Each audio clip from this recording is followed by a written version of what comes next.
Okay, perfect.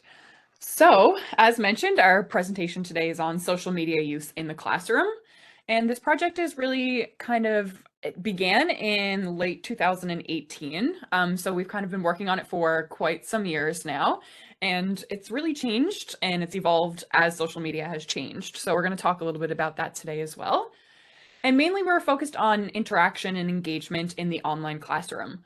So student engagement promotes communication and knowledge acquisition and is a concept that is often challenged in these online learning settings, as few opportunities really exist for instructor to communicate with the students or for students to communicate amongst themselves when compared to the formal classroom setting. So research suggests that social media is a tool that can positively impact student interaction and engagement in the online classroom, which was especially relevant during the COVID-19 pandemic, which happened kind of just after we started our research. And a lot of classes transitioned online after COVID as well, and we still see that today. So specifically, we use Twitter, and Twitter is a favored format for sharing news, entertainment, personal information, professional networking, etc. And it really provides this platform for opportunity for interaction and engagement between students and instructors outside of the traditional formal classroom setting, like you might see with discussion posts. So our research really explores that's okay. How post-secondary students enrolled into two introductory online distance asynchronous courses, and then how social media was used in these courses to improve interaction and engagement, and also critical thinking. So just to start with a few questions that we're going to think about throughout our presentation is, do you feel connected to students or peers in your online or distance learning classes? And then secondly, have you ever used social media in the online classroom? Why or why not? Oops, went a bit too far. Okay, so getting into some literature on social media and teaching and learning. So there has been this overwhelming growth of digital media and its applications for knowledge acquisition in the recent years. So digital media in general is increasing, and many individuals are using digital media to find information and knowledge. We see this, an example would be like Facebook news, which maybe is not that accurate, but people are often turning to social media sites for information and for news, specifically Twitter, which is almost perceived as a more professional environment. And it has this just-in-time kind of 24/7 nature to its media. So social media has really become a dominant source of news and information in what is often referred to as a global village. That term was coined by Marshall McLuhan in 1964, so it is a bit dated. However, I think it's even more relevant than it was back in 1964 because with the nature of digital media and social media, we are able to connect to individuals all over the planet. And it's really turning our sort of in-person villages to a global village and a digital village in that. And more specifically, those aged 18 to 29 years old are the kind of demographic who are using social media and digital media most for their news. Secondly, there's this concept called critical digital media literacy, which is a little bit of a mouthful, but it really acknowledges and shares that social media shapes how we think and how we perceive information, and that the information that we're consuming online is not always accurate. So critical digital media literacy, or the skills that come with that, helps us to differentiate between good quality information and more poor quality information, and more so the legitimacy of information that is found online. So with the increase of online learning settings and media use in the classroom, especially during the pandemic, it's important to think about how media shapes how students think and how they're perceiving information online. Okay, so there are some common challenges that are often associated with online learning. The first being this interaction element between peers and instructors, which in an online asynchronous learning course where you could have a student who is reading the material at 10 a.m. or they could be reading it at 2 a.m. There's not this formal classroom for students to interact with. There's no opportunity for per chance interactions. That can be sometimes difficult. You can't always turn to your peer and have a conversation about maybe a concept that might be difficult or harder to understand. you're going to have to reach out to them a little more when you're in an online classroom setting. So what we're seeing in the literature is that interaction is typically lower. Most of these interactions are done through email or done through the Brightspace Messenger, for example. And those are often lower than what we would see in a formal in-person classroom. There's also engagement with course content, which we have found is usually lower in online courses. This could be for a variety of reasons. Maybe it's just that the written online content isn't as attention grabbing as having an instructor present it to them in the classroom. It could also be for the fact that people aren't really reading the course content that is in front of them. They're just trying to go through it quickly just to get it done, more so than having to sit through a class where you're going to probably learn something just by means of sitting in that classroom. Next, we have this distance and asynchronous design of the course inherently. The fact that you could have a student who is in Newfoundland, but you could also have a student who is maybe taking this course who is currently in Europe or in a different continent altogether.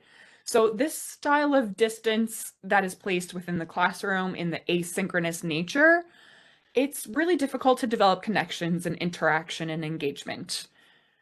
Next, we have legitimacy, which is sometimes a problem with online learning, especially if there are no pre-recorded lectures or anything like that. The content and maybe even the instructor itself may be perceived as less legitimate because they're not having to directly teach the content. Rather, it's just a course shell that is there for students to learn themselves. And there's not this personal kind of social presence like you might have with an instructor who's in a classroom. And that feeds into the next point, which is social presence and how to facilitate that in an online learning classroom. This could be done through the announcements. You're posting announcements on Brightspace. That's really the only kind of presence that an instructor will have in a classroom, aside from maybe emails that could be direct to the whole class, or it could be between person and person. So having a social presence and developing that in a formal asynchronous course shell, kind of like distance or Brightspace, like we have here at MUN, it's really hard to develop a legitimate social presence where students know you and they're familiar with you and they're willing to talk to you about things. And this is everything that we see in the literature. So when we found this out, we were wondering how can we improve the student experience in online learning courses? And that was our driving factor behind doing our research and really implementing a lot of the things that we're going to be talking about in further slides. Okay, so to give you some background into how we got here, I guess. So as Laura suggested, this has been a multi-phase project that's been going on for several years and really began when I started using Twitter in one of my classes. So I was trying to be cool, to be perfectly honest. I learned about Twitter and maybe in 2013, 14, I'm trying to think about when I first started using it in the classroom. And what really stood out to me was oftentimes I would use examples in the classroom to discuss course content and new theories or concepts. And I would use real life examples just because a lot of my work and research is very applied. So that was very natural to me. And I often would use news stories as part of this as well, which we'll talk about in some of our research and findings and how we approach the use of Twitter even.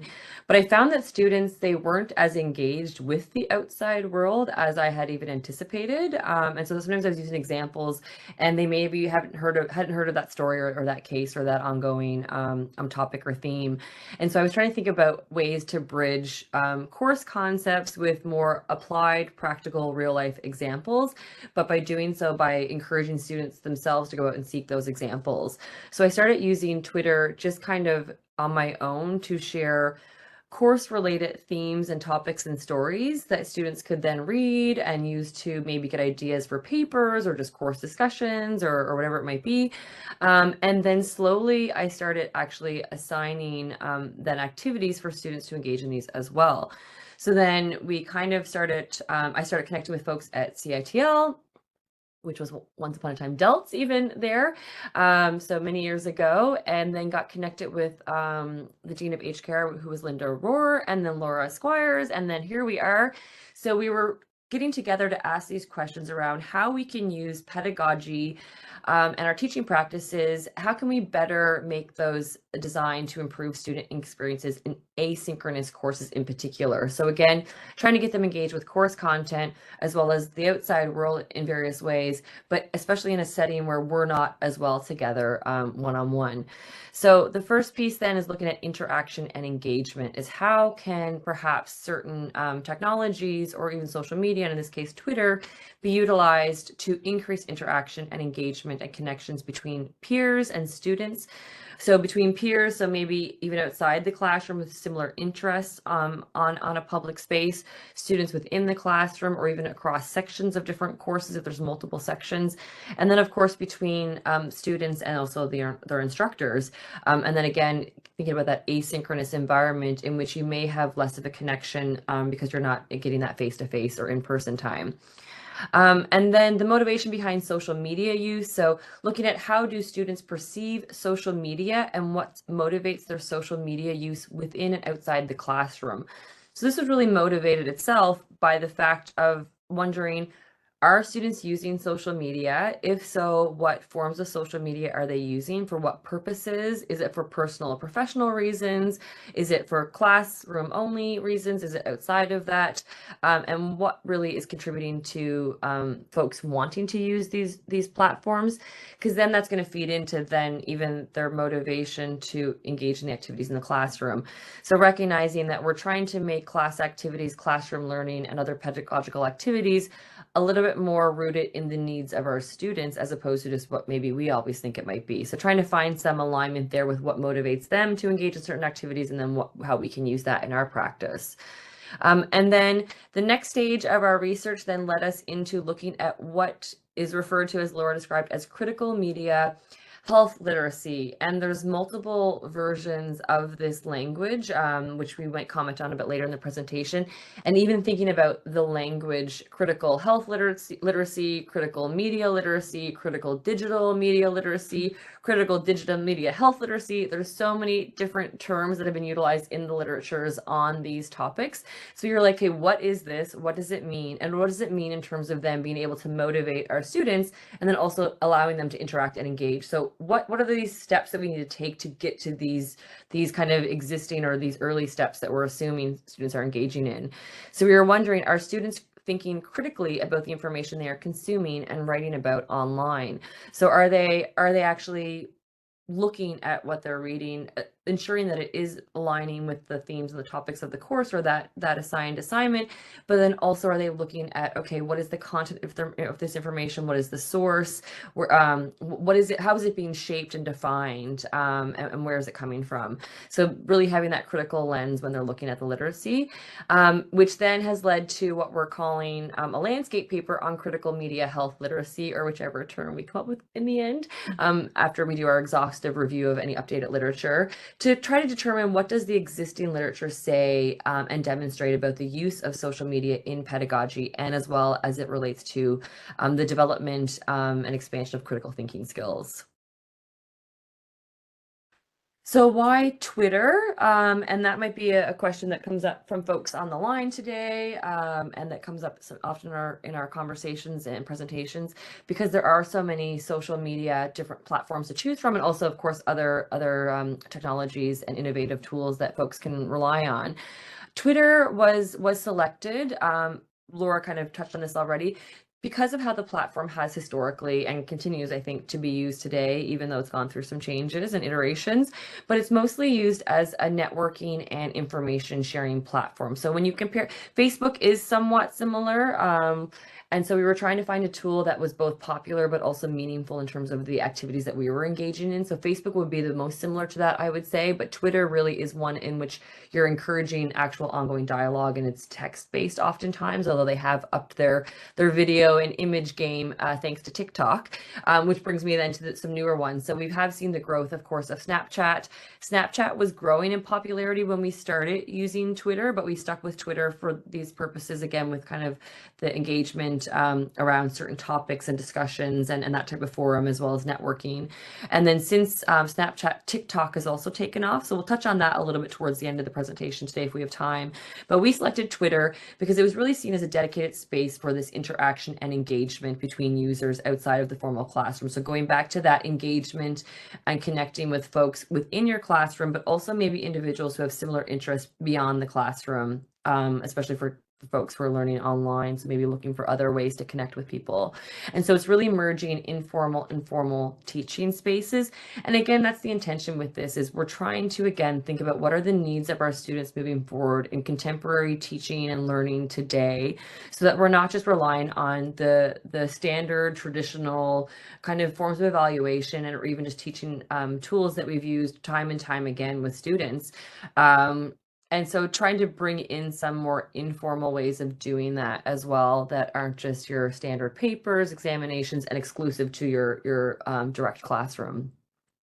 Also, we were really focused on this interaction piece. So we saw the literature that was existing and had been done up at this point. Interaction between students has been shown in some studies to improve with the use of Twitter and other outside informal kind of spaces. And it can also enhance the legitimacy of the instructor through the social presence. So as Laura was talking about, so enhancing the feeling that your instructor or the professor or other individuals are there partaking in these activities and experiences with you, as opposed to just being autonomous or independent and on your own, kind of in a virtual anonymous space. So by trying to enhance various ways of connection there, you can also enhance legitimacy, or how students view the legitimacy of the course and instructor. And then also literature has shown that Twitter can increase engagement between students and also student-instructor relationships.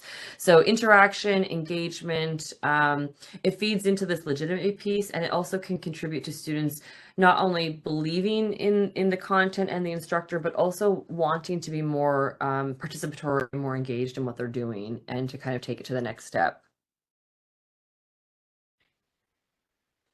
So to look then at how we approach the overarching project. So again, we're working on a timeline here. So going back a little bit, we identified our courses just simply through ourselves as instructors. So I'm a professor in the Department of Sociology at MUN. So I actually, and I'm the director of criminology. So I often teach the criminology courses here, hence the Crim 2300 there.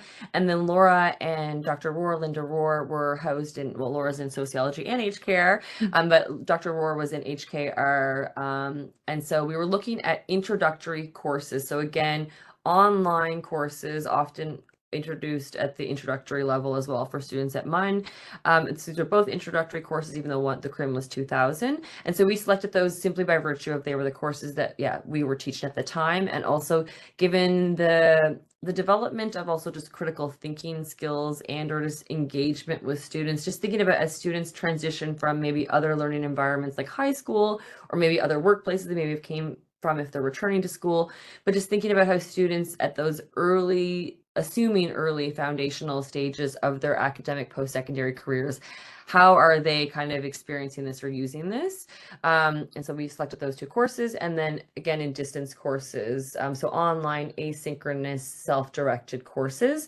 When I first started using Twitter in my courses, I was using it also for in-person classroom, but we moved this research just to the online piece, and really focused on how do we increase online connections. And as I think we mentioned as well, like especially given the COVID timeline that we were also doing this work under, which was really interesting and convenient. I don't know if anyone calls COVID convenient, but it's an interesting experimental part of our design, I guess, that was inserted there. So identified challenge that we found, there was little to no interaction and engagement between peers outside of what was required of them. So students were being given tasks, and we were trying to figure out, yeah, what was the level of interaction and what contributed to then to varying levels of interaction or engagement.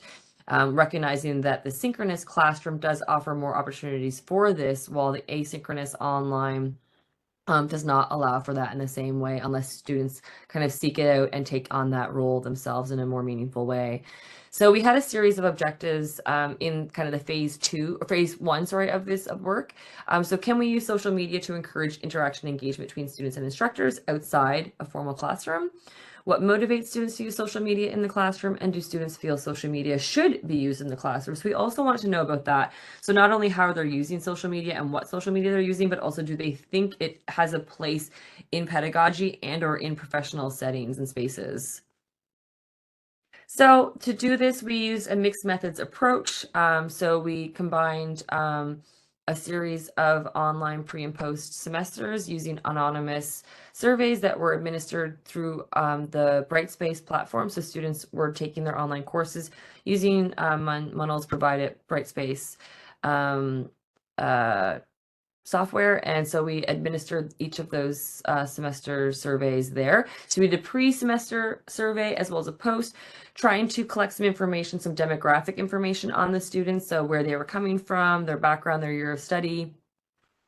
And like we shared already, so their experiences with social media, specifically what platforms they used, and then how they were anticipating they would use Twitter throughout the course of the semester, and then trying to assess some of those similar outcomes post the semester in terms of how they actually utilize Twitter. And then we engaged or we assigned Twitter, which we'll talk about maybe on the next slide. I'll leave that for our next one. And then we engaged as well, and we have been engaging in quantitative content analysis and qualitative thematic analysis. So what we're in the process of doing now is actually looking at the actual tweets that students made in a series of classrooms and classes over the course of a few years to see how they're actually engaging in some of the course content and applying that to real life stories and or real life examples. And as well doing that, so quantitatively kind of making some counts in terms of how they're engaging with the material and what level, which we'll talk about in some of our findings shortly. And then qualitatively, thematically, what were they talking about content-wise, what was trending in the course versus maybe what was trending like online is what it's called. And if those pieces align, or if students were engaging with more course relevant topics, or how it was they were selecting the news stories or various content they were engaging with. Okay, so when it comes to actually using Twitter in the classroom, how we implemented it in HKR 1000 was we had 3 different Twitter events per semester, one of which required students to go and find a news story of their liking. It could have been from any time in the year. It didn't have to be something that was being posted during that 1 week that the Twitter event was occurring, but a news story that they found they really liked, and then comment on the course content. There were a couple of others where students had to read the information and then synthesize that and connect it to course content. But the one we were most interested in is how students incorporated news and current information into the course content. So when students were doing these Twitter events, they were required to make one original tweet, which would be they're incorporating a news story, for example, with the course content. And they were also required to reply to one other student in the course to their tweet for each event. So in total, that was 6 tweets per semester, which is pretty low requirement. Although we did see students push back even against some of that, which is understandable. And for each of these tweets, they were required to incorporate the course hashtag and the course content. So in order for the tweet to be counted, they had to include the hashtag in their tweet. So we did run into some problems with this because some students would forget the course hashtag and then their tweet could not be recalled using the software. And they felt they should get the credit even though they didn't use the course hashtag. But that was a requirement of the assignment, solely for the fact that in order to recall their tweets, we needed the hashtag to be present. And then they were also required to incorporate course content. So for example, if they found a news story about yoga, and yoga was the concept that was being taught in HKR that week, that would be incorporating course content. So they could find a news story about how yoga improves mental health, for example. And then they were required to make a quick statement on how that relates to the whatever material that they felt connected to in the course. And also, in addition, there we go, that's the word I'm looking for. In addition to these tweets, reminders were also sent out, and reminders about other evaluations, examples, etc., were posted on Twitter so that students could see what we wanted of them. So, for example, in my course, I posted tweets about what a poor quality tweet would look like, which would just be a summary of the news article, for example, without any connection to course content. And then I posted examples of what good quality tweets were, which were tweets that incorporated the news story but also made connections to course content. And there were a range of tweets in this category. So from good to bad, I posted a medium quality one just so students were aware of what was expected of them in this evaluation. So I also posted reminders when other assignments were due, when the final assignment was due, just trying to reinforce that Twitter is a valid space to communicate about coursework, and again, just leading by example. So, and the real important part of this is that we were establishing a social presence and enhancing multiple forms, or hoping to enhance, I should say, multiple forms of student engagement. So really showing students what we would do in hopes that they would then model after us. And for Adrian's course in Crim, Yeah, so we followed a very similar format. The main difference was that each of the Twitter events, so they had 3 unique Twitter events, each with an original tweet and reply tweet, so 6 in total. But each of the assignments in this course were news based, and so we made one in HKR just for comparison purposes. But it was just the goals of that course were slightly different. And as Laura said, so there was a number of criteria or guidelines that were provided to students at the beginning of the semester, and then also in the lead up to these events, so that students were reminded of them and also how to go about doing it. And the course hashtag was something that was really interesting. And there's various pieces that were quite interesting in terms of locating students' tweets, but the course hashtag being one of them. And as you see, there's even a typo on our slide. So Crim 2300 doesn't exist anymore. This is I did this typo. So I actually have the course hashtag as Crim 2400 because 2300 was changed to a 1000 level because it's actually an intro course, as we said. But just for example, this perfect example would be a case in which we wouldn't be able to locate that student's tweet, potentially, even because of a typo. And so trying to seek out ways to ensure that we were capturing students' tweets was really interesting. And then thinking about how we were going to grade them in light of all that. But also a big part of this that I wanted to highlight kind of from this discussion is simply a part of this assignment was also encouraging. It just sounds so silly and basic, but just encouraging students to follow guidelines, to familiarize themselves with a new tool that seems low barrier, or we're intending it to be low barrier with Twitter, and then familiarizing themselves and carefully following the guidelines that were given to them, especially given that Twitter does require that it was once upon a time the 180 character limit, which is now 280. But so thinking about how are you able to get all of your information out there, incorporating course content, linking it to a news story, including the course hashtag, saying something meaningful to get all the marks, and then how we as instructors would go about then marking that. So the main goal was, as Laura said, in both cases to establish social presence and enhance engagement. But there were also other goals that were kind of part of that as well, and just encouraging the development of university post-secondary type skills for students as they engage in these activities. Okay, so moving a bit into some findings and some sample characteristics. So the average age of the students in both of these courses was 21. But when looking further at the breakdown of courses, we see the average age of HKR students being 18, and then the average age of Crim students being 21. So there are more first-year students and younger students who are taking HKR 1000. More likely just because it's an elective course and it's something that can be applied to all degrees, whereas Crim is more of a focused course. So the students there were likely to be a little older. When looking at the breakdown of gender, we see the vast majority of individuals, nearly 70% were female, which is pretty interesting. And then just about 30% were male, and a 0.5% were identified as transgender, non-binary at this stage. When looking at the course itself, so 15.1% of students were from HKR 1000 and 40.9% of students were from Crim 2300. HKR 1000 had a higher limit of students who could enroll in the course, and Crim, the cap was a little lower, so that's why we're seeing this difference in enrollment in the two courses here.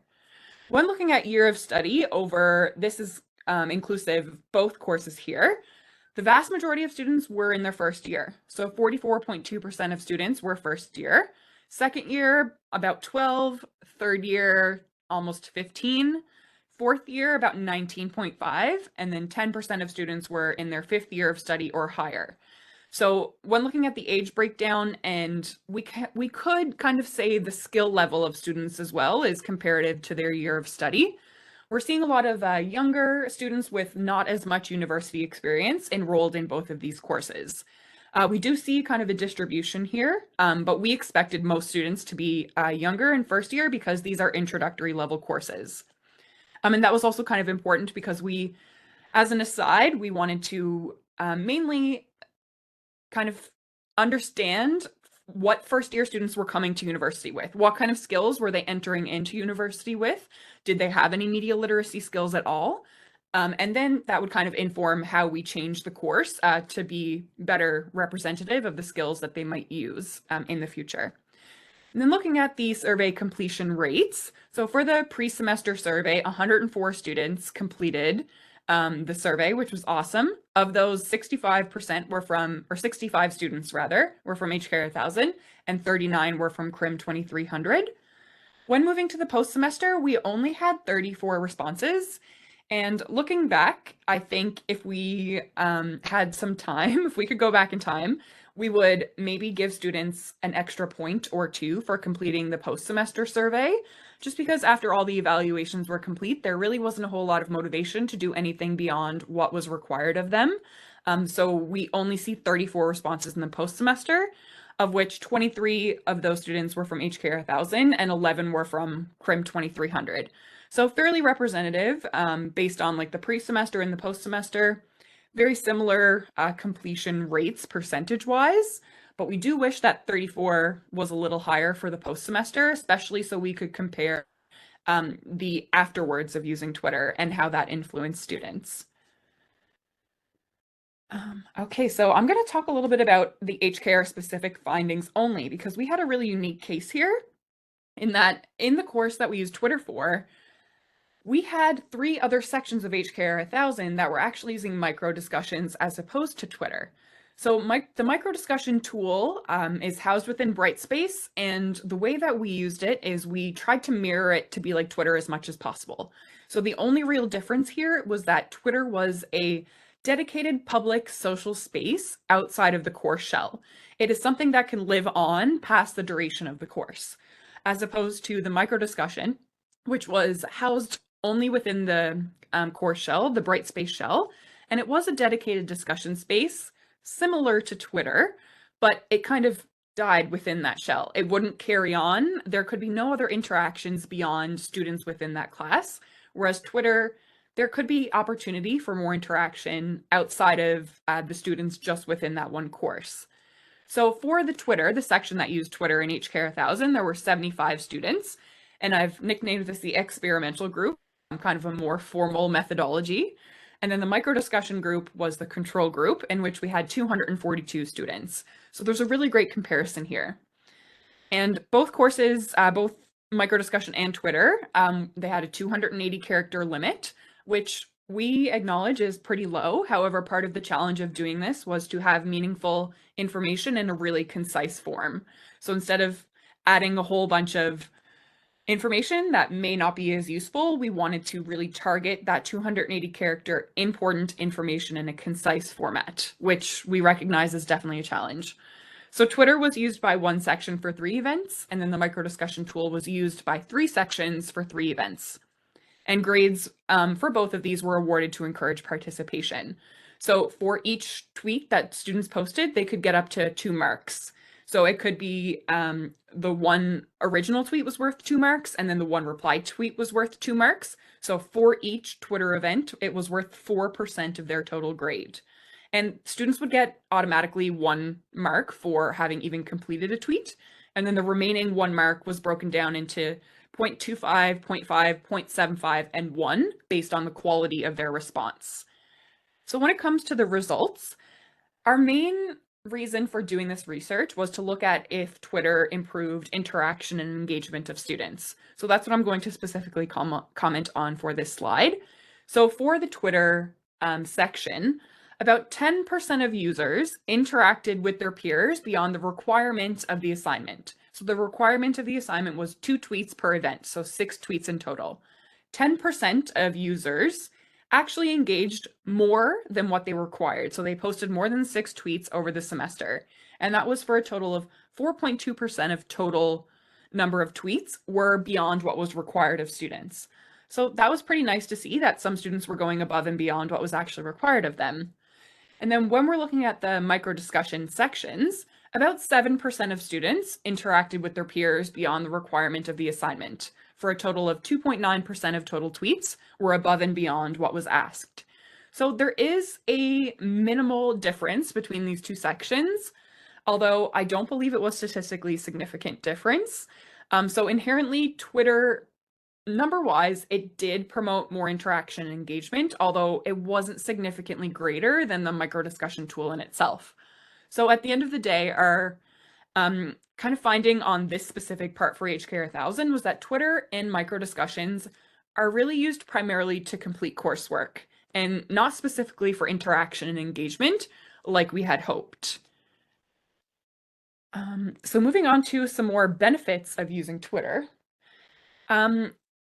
Engagement with the material. So this was all asked on the pre and the post-semester surveys that we had mentioned before. So the blue line represents the expectations, which we had asked in the pre-semester survey, and then the orange lines represent the experience or what students actually thought of Twitter in the post-semester survey. So if we're looking here, we can see that students expected to engage with the material more than they actually did. And that's the top line, engage with material at the top there. When it comes to the interaction mechanism, it's not a whole difference in percentage, but students actually interacted more than they expected, which was nice to see. When it comes to engagement, more specifically with real life examples, students had a really high expectation here that Twitter was going to help them engage with real life examples more than what they actually repeat or said in the experience post-semester survey. So a little bit of difference there. When it comes to participation generally, students expected that it would increase their participation about 55%, but realistically, it increased their participation just over 60%. So it was nice to see that Twitter did encourage greater participation in general. But when it came to participation by the student, or by me's, how we have it labeled here, we see a similar finding. So students expected to have increased participation when it came to using Twitter, but when they experienced it, it was quite a bit larger than what they expected. So they did have a greater participation. Same finding with the last 3 boxes here, 3 points: greater understanding, connectedness, and the application of course content. Students' experience was greater than their expectation.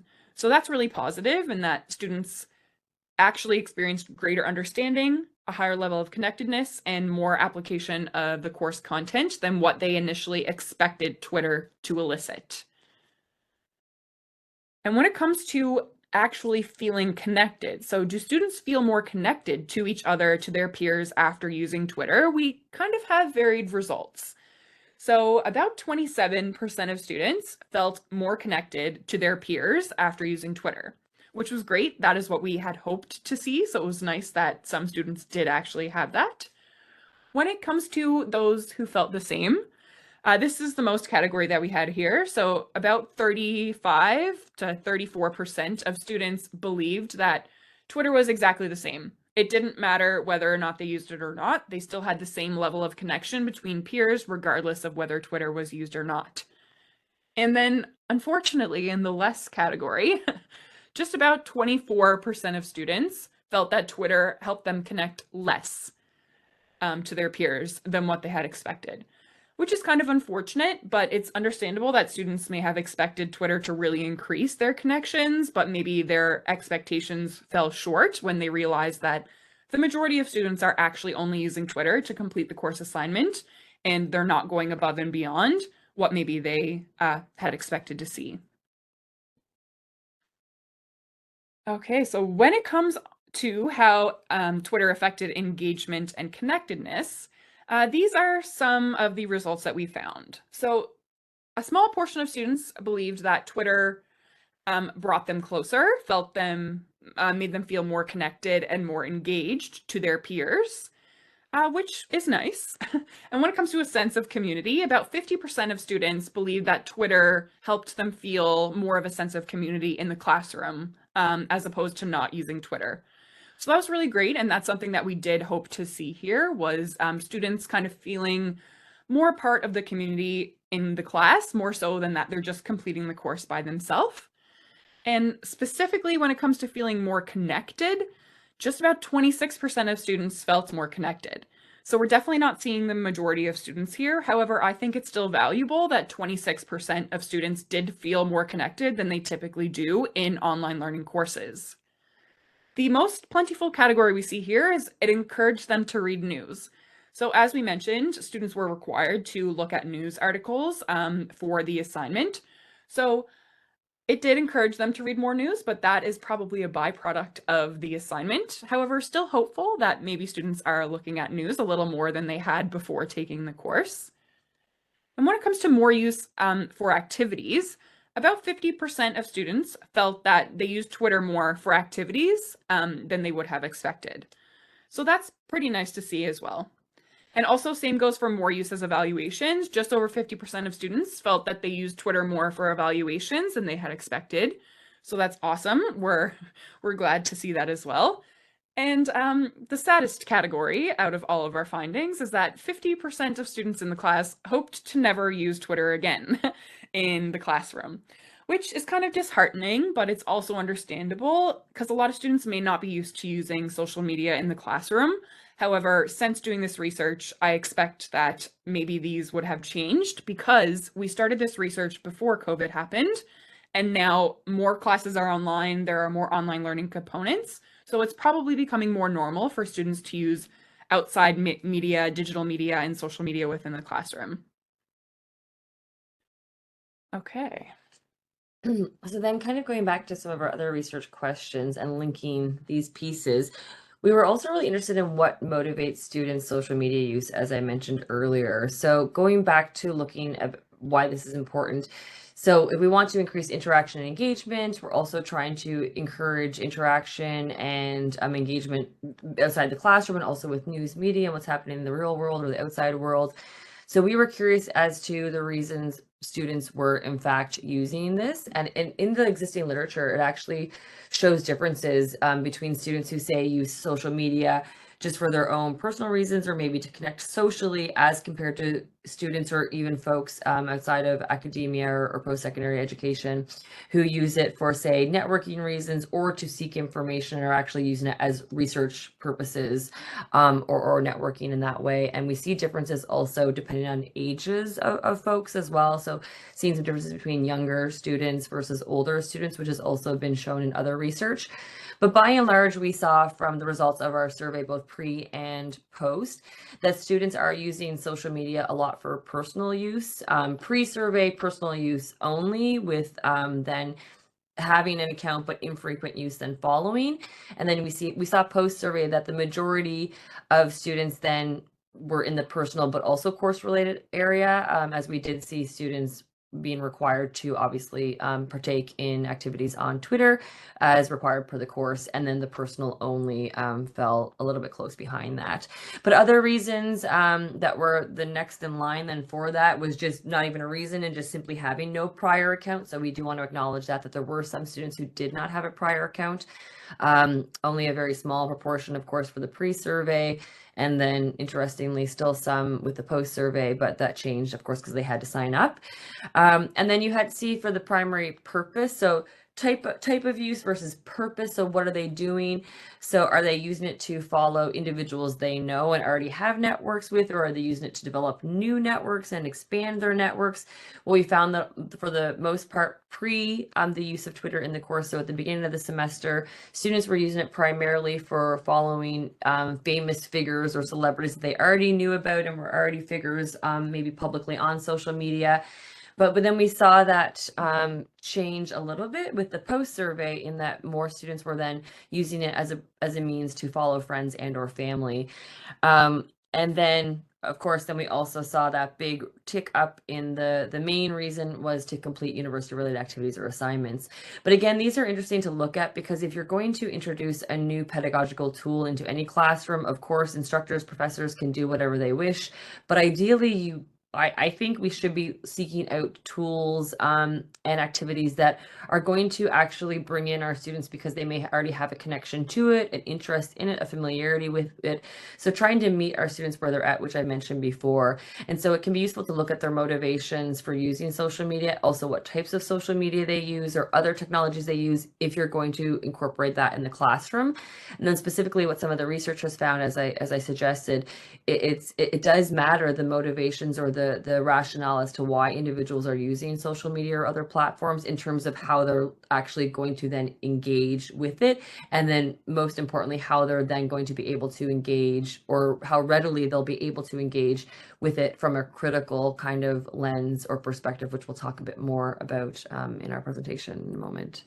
Yeah, I'm mindful of the time, so I'm going to go quickly through this here. But another thing we looked at in our research is quality of tweet. So did Twitter help students have a higher level of critical thinking as the semester went on? So I'm just going to point out the important findings here. So the light blue line is the original tweets, and then the medium blue is response, and the darkest is all tweets. So when looking at original tweets, the vast majority of original tweets were summary or general statement. So students were just repeating the information that they had found. However, when looking at which category received the most critical thinking, we actually found students thought more critically about the information when they were responding to others' tweets. That's when they were really able to synthesize the information and develop critical thoughts about what was presented, which unfortunately we didn't see in the original tweets. But it was nice to see that critical thinking was higher, specifically in the response tweets, which I would argue is maybe a little more important because we did want students to think about what information others were saying and also the legitimacy of that information and to kind of provide counter opinions on what others were saying as well. So I'm going to quickly run through this. So some learning related benefits that we found or that students reported having from using Twitter was that it was easy to apply course material through using Twitter. They were given really strict guidelines to incorporate course material. Therefore, it likely was easier to do so because they had a very strict guideline. Also, students reported that Twitter enhanced their understanding of course concepts, likely through this really kind of compact information that was pretty easy to understand and not a lengthy textbook that they had to read. Also, there was a higher engagement with external material. Students were required to go and find their own news stories, so there was a higher engagement with material outside of what was required of the course. And it was also a nice alternative to a lecture or reading, and a good alternative to the traditional classroom setting. It was also students reported that they enjoyed seeing others' interests and the engagement between other students, which they don't typically see in an online asynchronous classroom. And then also the application of real life events was higher than what students had experienced in past online courses. And students also reported it was nice to participate outside of directly speaking in class, which can cause some anxiety and a little stress if students aren't used to kind of speaking in the formal classroom setting. So a little bit to the conclusion. So this kind of seems a bit obvious, but we need to teach formal critical thinking skills if this is what we're going to be requiring of students. So the first point there, we did find that critical thinking did increase over the course of the semester, albeit minimally. But this was inherent and kind of expected to a degree because students, as they got familiar with the evaluations, they tend to do better, which is found in most courses. So we kind of expected to see that. However, we really do need to teach these critical thinking skills or critical media literacy, critical health literacy, whatever it is. If we're expecting that of students, we really should be teaching them how to do so. And there were also challenges incorporating relevant course concepts. So although we did ask students to talk about the course concepts directly in their tweet, students sometimes had a difficult time with that, especially when it comes to the original tweet. I think they were probably more concerned with just getting the assignment done than incorporating the course concepts in a meaningful way. And also we found students' discussions really reflected the polarizing ideas in society today. So we had a lot of different opinions that surfaced on social media, and thankfully students were really graceful to each other about how they voiced their own opinions. But this is really reflective of what we're seeing in society. Not everybody in the same course is going to have the same opinion on a certain story, and that's okay. Also, it's really important to acknowledge motivations and how these influence students and their social media use in general, and also how they perceive social media as useful. If somebody thinks Twitter is just a farce and they don't have any legitimacy behind Twitter, they're probably going to have that same belief when it's used in the classroom, and maybe even a little heightened because they feel it may not belong in the classroom. Maybe it doesn't belong in society in general.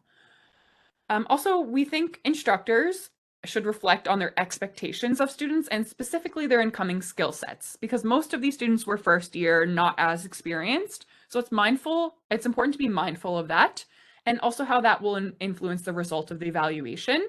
And really this importance of teaching any skills that are necessary for an evaluation if we as instructors want positive outcomes. And I'm going to go through this really, really quickly, but some of the implications of this and kind of what Laura touched on, and we kind of joke because it sounds like duh or obviously, but it's not obvious. We teach and we assign evaluations and just activities or tasks to students, assuming they're bringing certain skill sets, and we're seeing that is changing in terms of what students are getting in high school or other learning environments. So we really need to meet them where they're at, what we keep saying. So we initially adopted Twitter for that reason, to encourage all of these pieces. But then the highlight for us was just the importance of really focusing on critical media literacy in students and developing those skills and just developing critical media literacy in general.